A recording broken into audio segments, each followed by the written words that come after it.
Assalamualaikum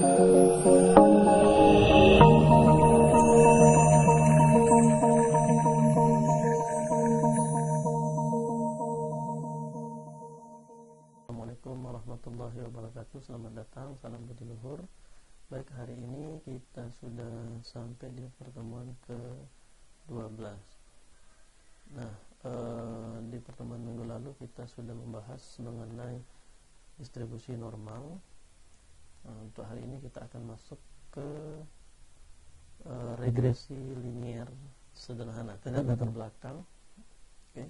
Terdapat kejadian-kejadian atau kegiatan-kegiatan atau masalah yang saling berhubungan satu sama lain. Dibutuhkan analisis hubungan antara kejadian tersebut. Kemudian perlu dibahas mengenai bentuk hubungan yang ada atau diperkirakan ada antara kedua peubah tersebut. Nah, bagaimana bentuk hubungannya? Nah, inilah kita akan ketemu dengan yang namanya regresi. Jadi mungkin masih ingat apa yang diukur dari hubungan tersebut, bagaimana hubungan fungsional dua kejadian tersebut, atau bagaimana persamaan matematis yang merepresentasikan hubungan dua kejadian tersebut. Nah, itulah yang dinamakan dengan analisis regresi. Nah, itu kita mengenal kalau di statistik ini ada analisis regresi, kemudian nanti ada analisis korelasi. Nah, kalau regresi yang tadi itu adalah bagaimana hubungan fungsional dua kejadian tersebut atau bagaimana persamaan matematis yang mempresentasikan hubungan dua kejadian tersebut. Itulah analisis regresi. Sedangkan analisis korelasi itu bagaimana kekuatan atau keeratan hubungan dua kejadian tersebut. Jadi kalau korelasi itu yang dibahas itu adalah keeratan hubungannya antara kejadian-kejadian tersebut. Sedangkan kalau di regresi itu bagaimana hubungan fungsional dua kejadian tersebut. Nah, mungkin masih ingat kalau di sini kita mengenal variabel, itu ada dua variabel bebas, kemudian dengan variabel tak bebas. Okay.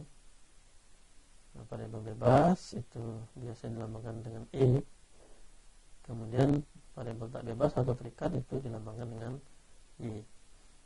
Nah, jadi nanti variabel bebas ini itu bagaimana perubahannya itu akan menentukan bagaimana nilai dari variabel terikatnya atau variabel tak bebasnya ini.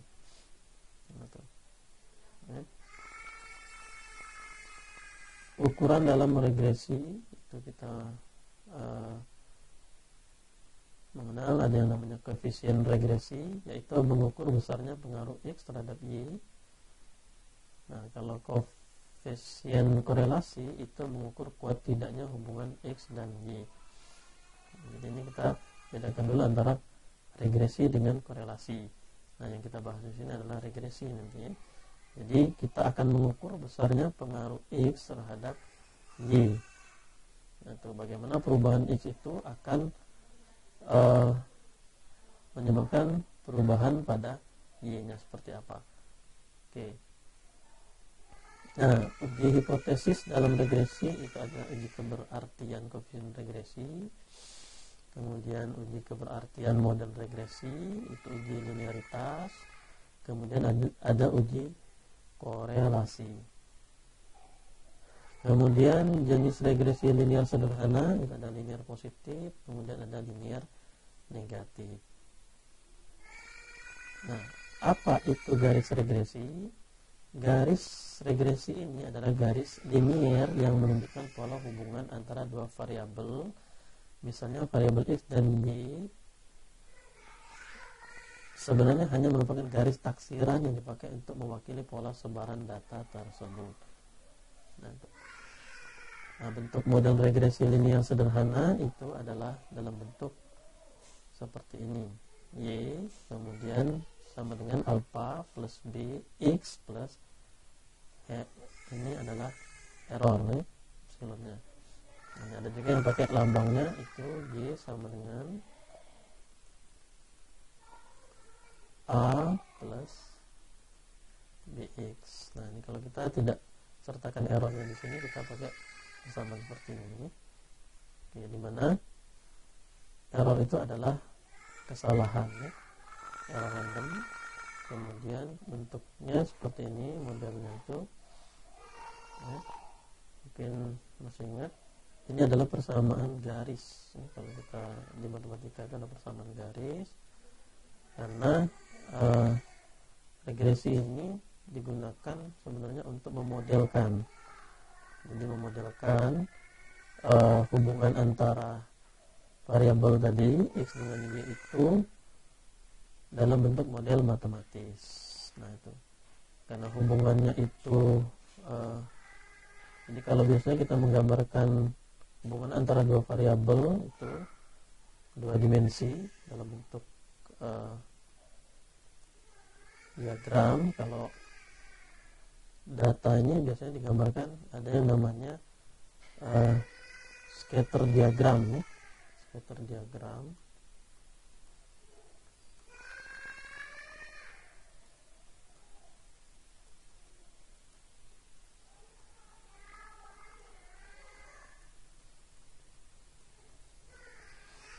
Nah, scatter diagram itu ini misalkan x-nya, ini y-nya. Nanti data-data itu akan menyebar di sini dalam bentuk titik-titik. Nah, misalkan ada banyak data di sini, di mana titik-titik ini merupakan hubungan antara x dengan y. Jadi x-nya berapa, y-nya berapa, terbentuklah scatter diagram seperti ini. Nah, nanti kita akan memodelkannya itu dalam bentuk garis ya. Jadi akan kita tarik garis di sini yang menggambarkan hubungan data-data ini ya. Nah, garis inilah yang persamaannya itu dalam bentuk persamaan ini ya. Nah, tapi karena garisnya itu posisi datanya itu mungkin tidak tepat di garis ini, ada yang seperti ini, makanya di sini ada errornya ya. Nah, jadi kita menggambarkan hubungan antara variabel-variabel itu, variabel x-nya dengan variabel y-nya itu dalam bentuk model seperti ini. Nah, fungsinya adalah regresi ini adalah untuk memprediksi. Jadi nanti setelah dapat modelnya ini kita bisa memprediksi ketika x-nya itu nilainya berapa, kita akan bisa menentukan nilai y-nya.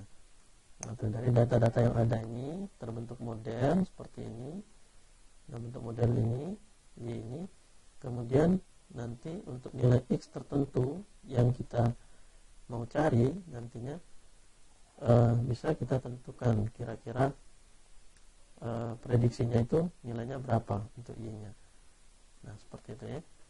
Jadi sebenarnya ada beberapa model regresi linear ini, ada yang sederhana, kemudian ada yang berganda nantinya, ada yang berganda. Nah, itu.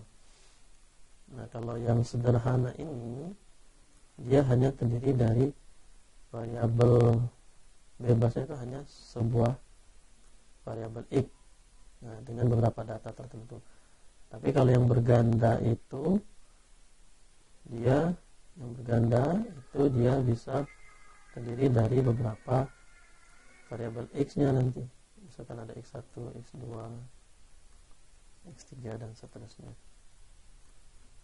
Nah, itu ya.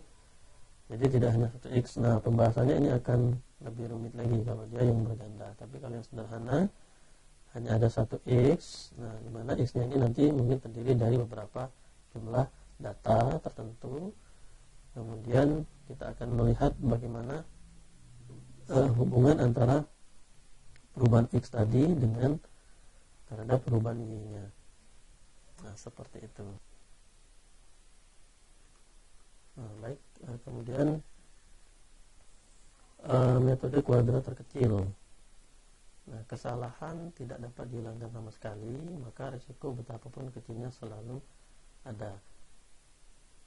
Risiko hanya bisa diperkecil dengan memperkecil kesalahan.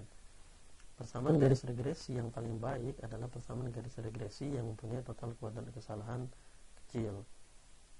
Jadi, nah ini total kuadrat kesalahan DJ dikurangi aksen dikuadratkan, itu jumlahnya, jumlah Y dikurangi aksen kuadrat. Kemudian nah ini nanti datanya kira-kira seperti ini. Kita akan punya dua variabel, yaitu yang bebas, X nya ada berapa, sejumlah N. Kemudian variabel terikatnya juga sejumlah N variabel, di mana variabel terikat ini nilainya tergantung dari variabel bebas ini. Nah, terjadi koefisien regresi itu adalah untuk menentukan pengaruh daripada nilai X ini terhadap nilai Y-nya. Nah, model dari N data, jadi model tadi kalau dia datanya itu ada berapa, ada ke N sampai ke N, maka modelnya seperti ini tadi. Nah, kemudian jumlahnya, jumlah errornya itu seperti ini. Nah,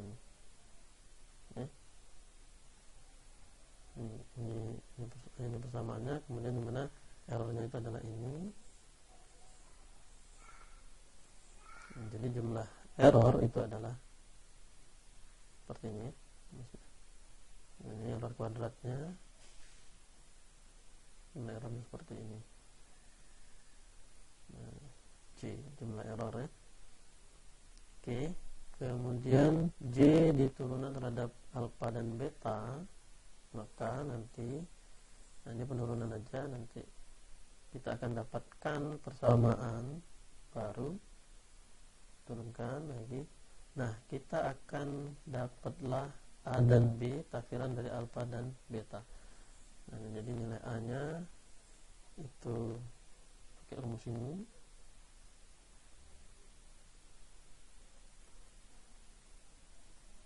Nah, itu ya. Kemudian bisa juga itu ditulis dalam bentuk ini. Ini rata-rata Y, itu ini rata-rata Y-nya.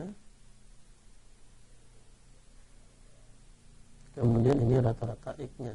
Nah, boleh seperti. Atau kalau mau sederhananya penulisannya itu nilai A itu adalah, jadi kita mau menentukan nilai A itu gimana? Kita pakai rumus ini.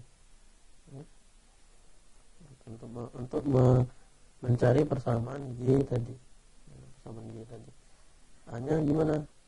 Rumus ini sederhananya kita tulis kayak gini aja boleh.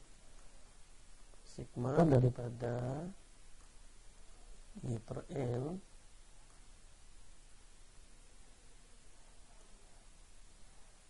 dikurang B dikali sigma dari X per N. Nah, ini rumus untuk menentukan A nya, rumus ini.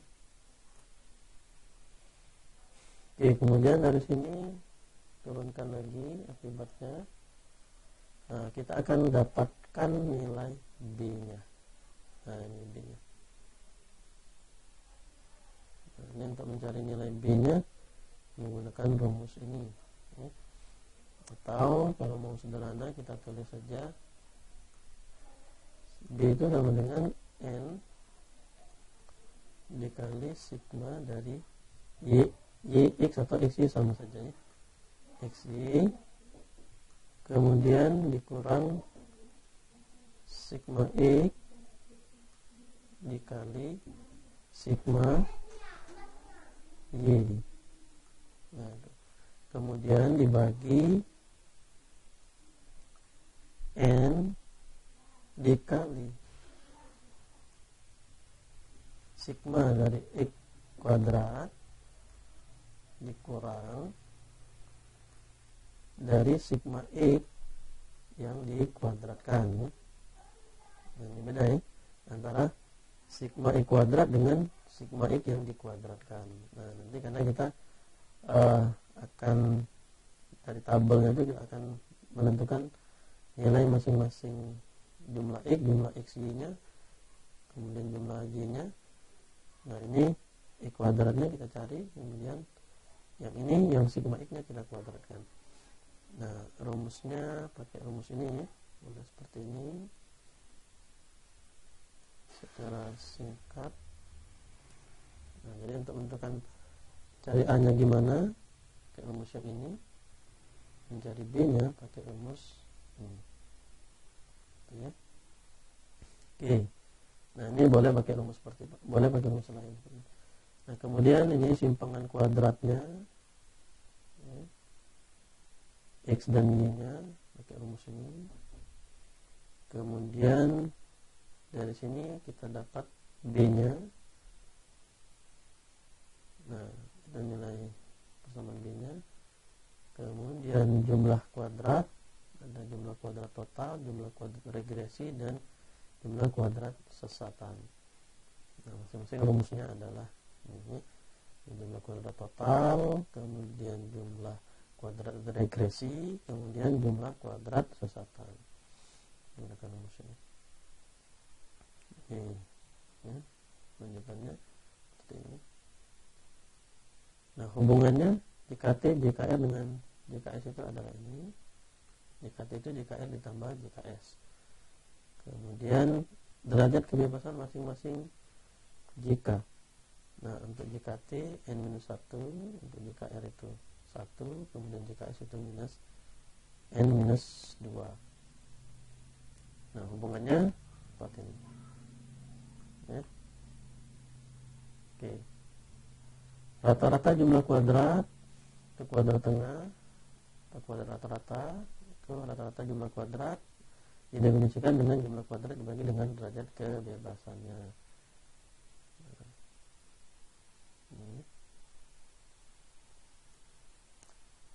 Oke, jenis-jenis RJK, RJK regresi, RJK sesatan, ini seperti ini. Nah, sekarang kita lihat contoh. Berapakah prediksi Y jika X sama dengan 100 dengan menggunakan regresi linier sederhana? Nah, regresi linier sederhana artinya cuma ada satu X. Nah, ini kita lihat di sini yang mana X-nya, yang mana yang Y-nya. Nah, ini jadi di sini ada dua variabel, variabel X dengan variabel Y-nya, mana ada variabel pendapatan dalam Rp1.000, kemudian konsumsi dalam Rp1.000. Nah, jadi nanti kalau misalkan ada kita pendapatannya Rp50.000, berapa konsumsi kita? Rp40.000. Nah, jadi yang mana yang X, mana yang Y-nya kira-kira dari sini, yang dimana variabel yang satunya itu mempengaruhi variabel yang satunya. Nah, kalau kita lihat di sini pendapatan ini adalah X-nya, kemudian yang konsumsi ini adalah yang Y-nya. Nah, itu ya, konsumsi itu adalah yang Y-nya. Maka di sini kita mau menentukan regresinya, regresi linear sederhana. Jadi modelnya itu seperti apa nanti? Nah, bentuk umumnya tadi yaitu sama dengan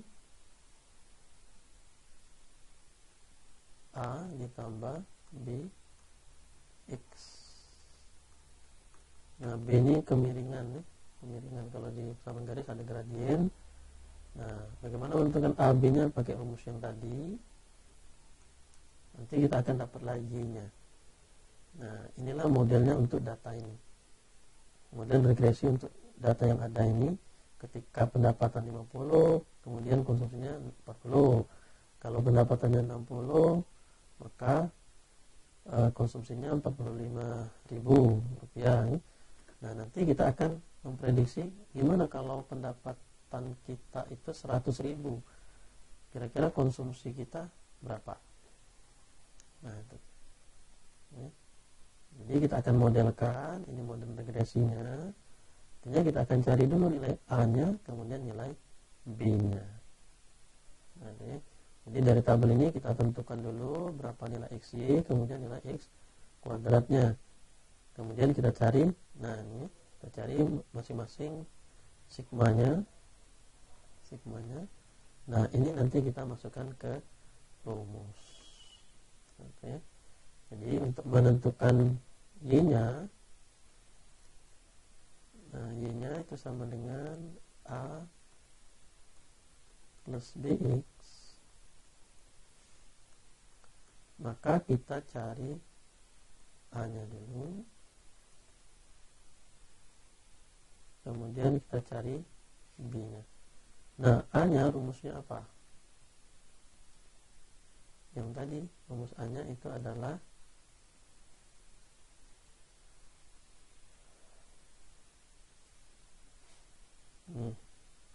sigma Y per N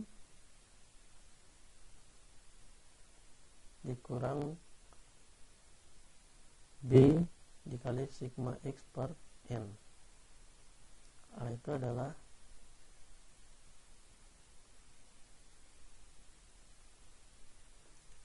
sigma Y per N dikurang B dikali sigma X per N. Nah, ini.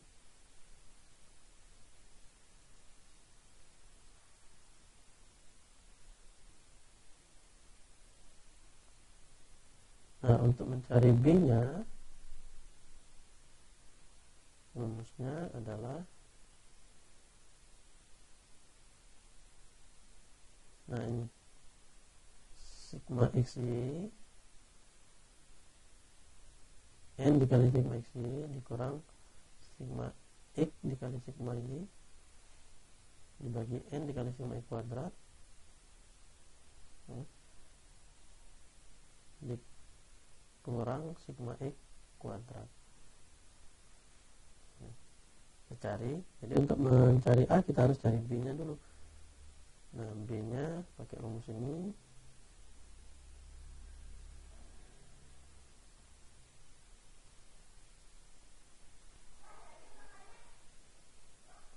Nah, B nya kita menggunakan rumus ini. Nah, dari sini kita masukkan nilainya tadi.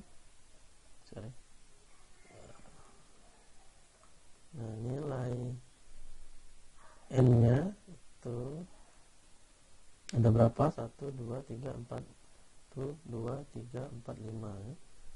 Nilai N nya 5. Kemudian sigma XY nya 20.000.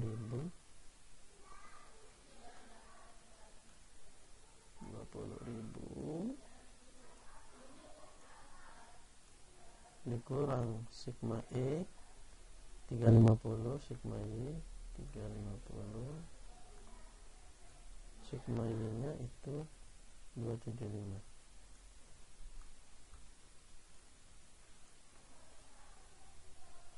Nah, kemudian 5 dikali sigma I kuadrat itu 25.500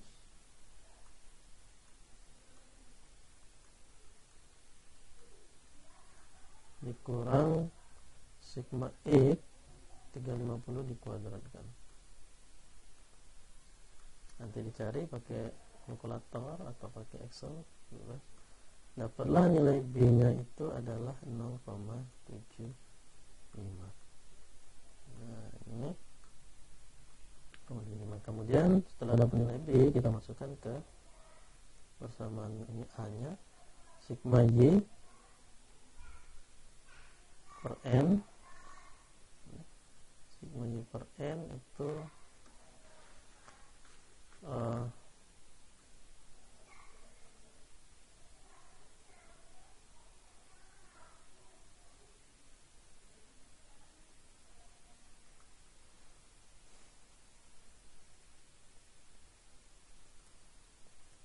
sigma Y per N. Jadi sigma Y nya berapa tadi?